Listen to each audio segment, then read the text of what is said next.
Bonjour et bienvenue pour un nouvel book haul. Donc dans cette vidéo-ci, je vais vous présenter les livres que j'ai lus dans le cadre du PLIB 2022. Et en tant que juré, les maisons d'édition nous donnent gracieusement certains services presse. Et du coup, j'ai fait ma petite sélection dans les services presse qu'ils nous donnent. Et je vais vous présenter là, du coup, les livres qui ont rejoint Opale par ce biais-là. Et accrochez-vous, il y en a beaucoup. Le premier livre que je vais vous présenter, il s'agit de La Mélodie des limbes de Nina Gordier, publié chez Magic Mirror.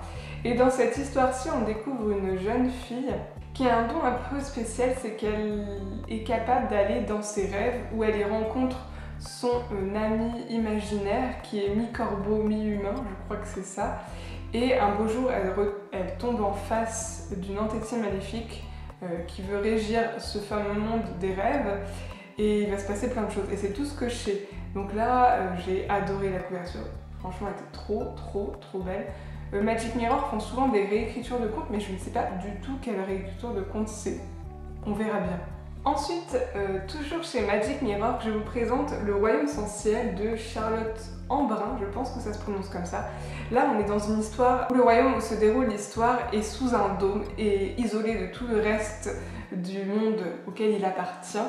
Et dans cette histoire-ci, on suit trois jeunes femmes, une princesse qui fuit sa belle-mère, une méchante sorcière, une jeune femme qui se cache sous un chaperon rouge, et une petite orpheline perdue dans un monde de créatures bien bizarroïdes.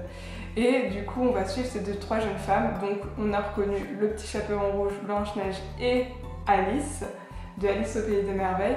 Et je ne sais pas du tout de quoi ça part, si ce n'est que c'est ça, et que j'ai pas mal envie de regarder, surtout quand on voit la couverture. Ensuite, je vous présente Les aventures inattendues d'Olympe Valoise de S.L. Pennyworth, publié chez 404 éditions. Dans cette histoire-ci, on découvre Olympe, qui est une jeune historienne qui a un rêve un peu fou, c'est de pouvoir aller dans l'histoire, sauf qu'un beau jour ça lui arrive vraiment et elle débarque dans un monde complètement what the fuck, puisque tout ce qu'elle connaît au niveau histoire est complètement mis à l'envers. Donc Louis XIV est un dragon, je crois, Louis XVI et Napoléon se sont alliés et ont fait un énorme empire, enfin voilà, vous voyez le genre, c'est genre n'importe quoi, et j'ai vraiment hâte de voir ce que ça donne aussi, parce que moi j'aime beaucoup l'histoire et j'aime bien quand on a ce genre d'univers steampunk qui se base sur vraiment des événements historiques que l'on apprend à l'école, vraiment des faits historiques, et que l'on transforme tout ça. Donc j'ai vraiment hâte de voir ce que ça donne, et puis la couverture est juste trop belle.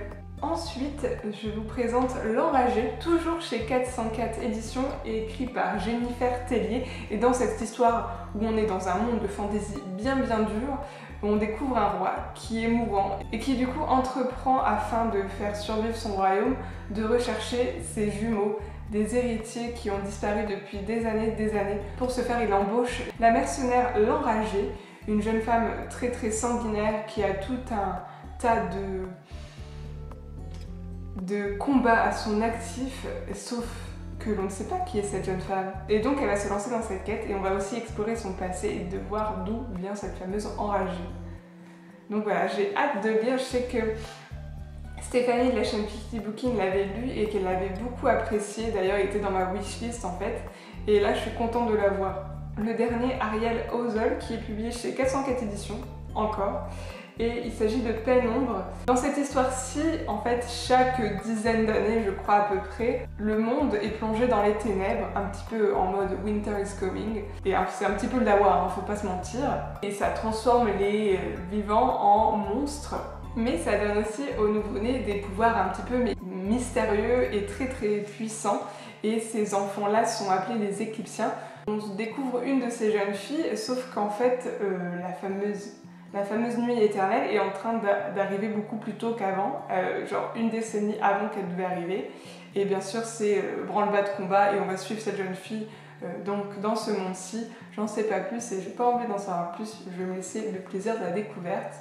La couverture est juste trop belle, elle est toute simple mais je la trouve trop belle. Ensuite, on passe sur un style que je lis assez peu parce qu'on est sur de la science-fiction. Et dans cette histoire-ci, on est sur une réécriture de l'Odyssée. C'est une Odyssée un peu spéciale puisqu'en fait Pénélope prend le pouvoir sur Ithaque pendant que son mari est parti super loin.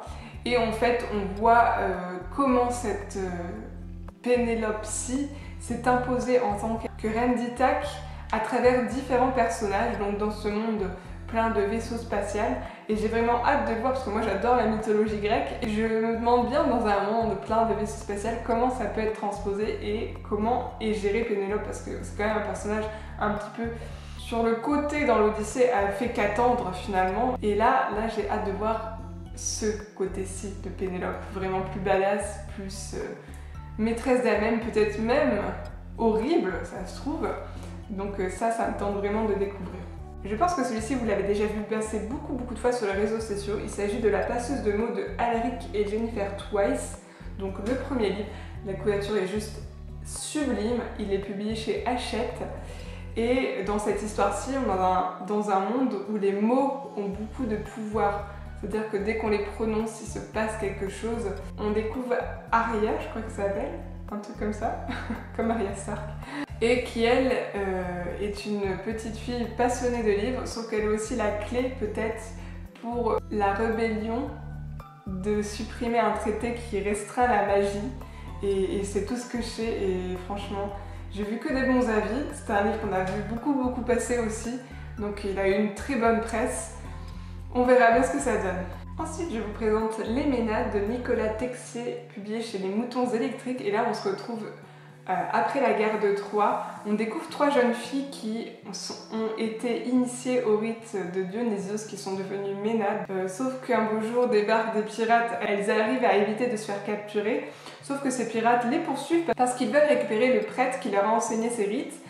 Et donc elles vont partir à sa recherche dans la mer Égée, au milieu de la Grèce antique. Vous voyez le tableau, moi j'adore la Grèce antique, donc c'était pour me plaire. La couverture est un petit peu flippante en toute honnêteté, hein, même si on reconnaît les attributs de Dionysos avec le raisin. À voir ce que ça donne. Encore un livre de chez Les Moutons Électriques, il s'agit de Avant 7 jours de Nelly Shadow. Alors là on est sur un monde plus horrifique où en fait on a une île où le nombre d'habitants est compté. Bon, je crois qu'il ne faut pas qu'il dépasse les 1 million, un truc comme ça. Peut-être pas 1 million, 1 millier peut-être. On se rapproche drôlement mais on flirte toujours avec. Alors que se passe-t-il dans cette île? Quels sont ses secrets? Et voilà, j'ai l'impression que c'est un truc vraiment horrifique. On suit des enfants en fait dans cette histoire, on suit 7 adolescents je crois. Bon là ils sont que 3, peut-être qu'ils sont pas 7 du tout. Mais voilà, on suit des adolescents. Et justement pour avoir les secrets de cette île où peut-être il se passe des choses pas très jolies. Donc voilà, c'est pas trop d'habitude mon truc, les trucs horrifiques, mais je sais pas, l'ambiance avait l'air cool, je me suis dit pour un Pumpkin Autumn Challenge c'est quand même pas mal, c'est peut-être pas aussi horrifique que ce que je pense. Encore un style que je lis assez peu, puisqu'on retourne sur de la science-fiction avec La Dernière Arche de Romain Benmessaya, donc publié chez Critique, et dans cette histoire-ci, des habitants de différentes époques de notre planète sont amenés dans une forteresse, la Dernière Arche, pour la protéger. Mais quelle est cette forteresse? Qui sont-ils? Quelles sont ces personnes qui récupèrent ces jeunes gens des différentes époques? Là est le mystère et là est l'histoire que l'on va suivre. Donc voilà, c'était encore l'aspect vraiment historique qui m'a amené vers cette histoire science-fiction. Parce que moi des fois science-fiction je bute un peu dessus. Je n'aime pas trop lire, autant voir en film ça va. Mais en livre, j'ai du mal, je sais pas pourquoi. Ensuite, un livre de chez Crainte Chimère, une petite maison d'édition. Il s'agit des Loups de Prusse de Éric Cazenave. Et comme le montre la couverture, nous sommes sur un roman steampunk. Donc on suit un enquêteur vampire qui essaye de retrouver le meurtrier d'un vampire également. Et il est précipité dans les bas-fonds de Paris. Il fait équipe avec un ancien soldat des guerres de Prusse, d'où les loups de Prusse, qui est à moitié cyborg, puisqu'il a plein de prothèses du fait de la guerre. Et c'est tout ce que je sais. Voilà, c'est le genre de roman, généralement j'aime bien, surtout d'enquête steampunk, donc on verra ce que ça donne, j'ai pas envie d'en savoir plus. Le prochain livre est de chez Snag Éditions, il s'agit de Encens de Johanna Marines. Donc dans cette histoire-ci, on est à la Nouvelle-Orléans au début du XXe siècle. Un meurtrier tueur en série tue toutes les prostituées du coin. Bien sûr, 2 enquêteurs sont précipités sur l'enquête et ils vont se plonger dans l'ambiance de la Nouvelle-Orléans, essayer de déterminer qui est ce fameux meurtrier. Ils vont aller jusque dans les bayous de la Nouvelle-Orléans. Mais en tout cas, l'ambiance Nouvelle-Orléans, un petit peu steampunk, je pense, vu les engrenages, c'est pour me plaire. Ça fait très princesse à la grenouille, hein, vous voyez le genre. Ensuite, le dernier roman de Laetitia Danaé, Fleur d'Oko, donc toujours chez Snag. Et là, on est dans une contrée même plutôt africanisante, on va dire ça comme ça, où la magie est réservée aux hommes, sauf qu'on a petite Oko qui, elle, a une magie liée à la nature, liée aux fleurs, et elle grandit donc avec cette magie et elle décide de concourir pour devenir l'apprentie d'un mage très très puissant. Et on va suivre son histoire. Déjà, le fait d'avoir une héroïne et un contexte un petit peu sur des origines africaines, je trouve ça cool. Donc j'ai vraiment hâte de me plonger dans ce roman. Ensuite, le premier tome de la Brigade du Surnaturel, BMS, écrit par Floriane Impala et publié chez Naos. Dans cette histoire-ci, on découvre une jeune fille qui se fait embarquer malgré elle par un homme dans une limousine. Cet homme veut faire à tout prix d'elle l'enquêtrice associée de la fameuse Brigade du Surnaturel. Et c'est tout ce que je sais, c'est tout ce que le résumé dit. Bah laissons-nous tenter, j'ai envie de dire. Je pense qu'on va avoir affaire à des loups-garous, des vampires, ce genre de créatures. Et moi j'aime bien. Et puis la connexion Naos est souvent gage de qualité, on va dire ça comme ça.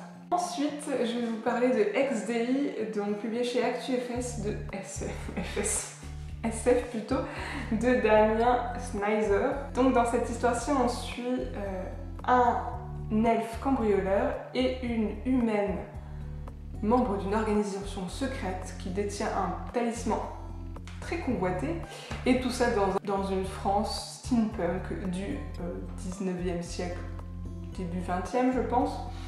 Voilà, c'est tout ce que je sais. Je pense qu'ils vont être sur une course haletante pour essayer de déterminer qui veut ce talisman. Et là, c'est moi qui suppose, hein, parce que je ne sais pas du tout, ce n'est pas écrit dans le résumé. Et j'ai pas envie de savoir plus, je me fais mon petit film tout seul dans ma tête.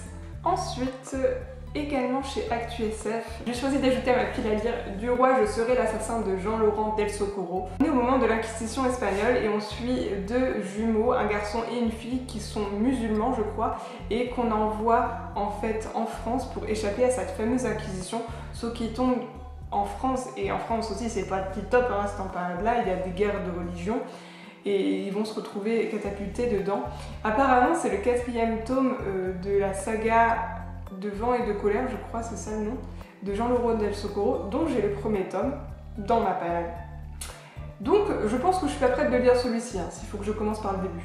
À mon avis, vu qu'il est sélectionné au PLIB 2022, il est indépendant, mais j'aimerais quand même avoir l'histoire dans la ligne, j'ai envie de dire, historique.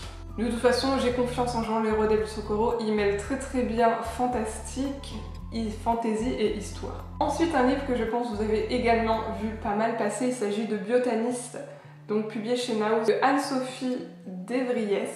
Donc là, on est dans un monde post-apocalyptique où en fait les femmes ont pris le pouvoir parce qu'elles semblent être les seules à pouvoir résister à une espèce de maladie. Les hommes ont été relégués à leur rôle de reproducteurs et on suit dans ce monde-ci une jeune fille qui rencontre une autre jeune fille qui lui dit peut-être que c'est pas comme ça que ça devrait être. Et du coup, on va suivre l'évolution, je pense, de la jeune fille qui, elle, a été un petit peu endoctrinée et par rapport à la fameuse rebelle que l'on voit. Je pense que ça véhicule de bonnes idées féministes, donc j'ai très hâte. Ensuite, publié chez Echo, je vous présente Villa Anima de Mathilde Maras. Et dans cette histoire-ci, on est dans une villa où des jeunes gens doivent remporter des épreuves.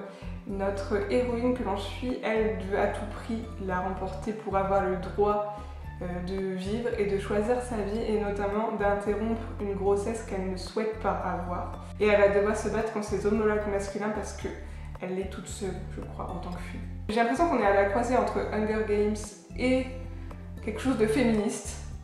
Et j'ai très hâte de voir ce que ça donne. La couverture, je sais pas, m'intrigue beaucoup, donc avec tous ces garçons et la jeune femme au milieu, et ensuite tous ces hommes en toge. J'ai vraiment très hâte de voir de quoi ça parle. Je ne l'ai pas du tout vu tourner en vrai. C'est une vraie découverte de pli.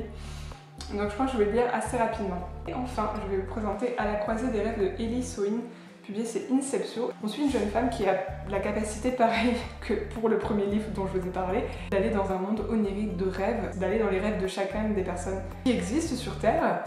Et elle habite en Écosse et c'est tout ce que je sais. Donc je sais pas trop quel est le pitch après, mais on m'a dit Écosse et on m'a dit rêve et puis j'ai dit ok, c'est tout, je le prends. Donc voici pour ma liste du Plip 2022. Peut-être que d'autres se grefferont, mais je les mettrai dans des book hauls, dans ce cas du mois, et pas un book haul spécial parce que là il y en avait tellement qu'il fallait que je fasse un book haul spécial. Si jamais vous avez lu un ou plusieurs de ces livres, n'hésitez pas à me dire ce que vous en pensez en commentaire. Si vous connaissez des suggestions de lecture qui ressemblent, n'hésitez pas en commentaire également. Et moi je vous dis à bientôt dans une prochaine vidéo et bisous bisous.